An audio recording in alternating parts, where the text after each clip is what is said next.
The High Court's ruling on Roe upends nearly 50 years of legal precedent. Now, that raises a lot of legal questions. Constitutional scholar Jeffrey Rosen joins us now to help us sort this out. He is president and CEO of the nonpartisan National Constitution Center. Good morning, Jeffrey. It's really good to have you here on This Morning in particular. You know, the polling shows that the majority of Americans did not want Roe v. Wade overturned. So why is the Supreme Court seemingly so out of step with the American public? Well, the majority opinion said that it's their job to ignore public opinion and to follow the Constitution wherever it leads. The fact that they didn't change their opinion after it leaked suggests that they're determined to hold the line there, and they may be out of step with America in a way that would be historically unusual in American politics. How far now can states go to enforce these abortion bans? Well, this is the central question, and the legal issues are going to be so complicated. First, can a woman travel out of state to get an abortion? Justice Kavanaugh said yes. He said that the right to travel protects your right to go to a state that is pro-choice. But a bunch of the anti-choice states are going to be trying to prosecute doctors out of state who offer abortions or those who aid and abet them. There are only two precedents on those. They'll be tested in court. The pro-choice states will refuse to extradite women who cross state lines. So the bottom line is it's going to be tied up in the courts for a very long time and very, very complicated state by state. Yeah, but you see a lot of companies are already stepping up saying we will reimburse women who have to travel out of state. What impact do you think this will have?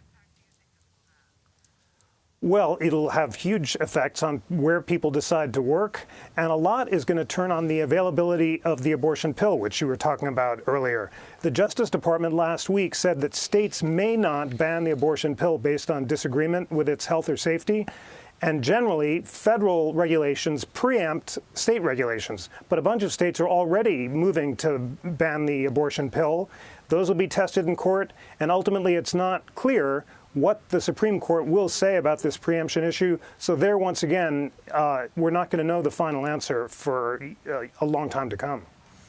Jeffrey, Justice Clarence Thomas wrote in his opinion that the court should reconsider same-sex marriage and access to birth control. Now, the majority opinion also took pains to say we're not going to do that. This is different.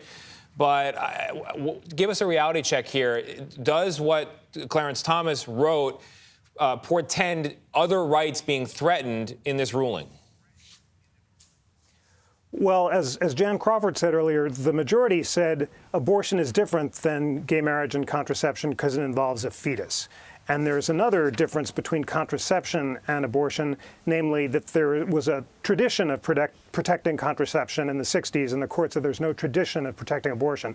But the liberal justices were not convinced. There's an amazing line in the dissent where the liberals say, the majority says it's not going to question same-sex marriage and contraception. Scouts honor. They basically said you can't bank on that promise. So the liberal justices aren't convinced. Justice Clarence Thomas obviously said that he is willing to reconsider those laws. So once again, tremendous legal uncertainty on the central issues of our time. Wow. It affects so many things politically, socially, medically. It's still so much more to discuss here. Jeffrey Rosen, thank you so much for your time.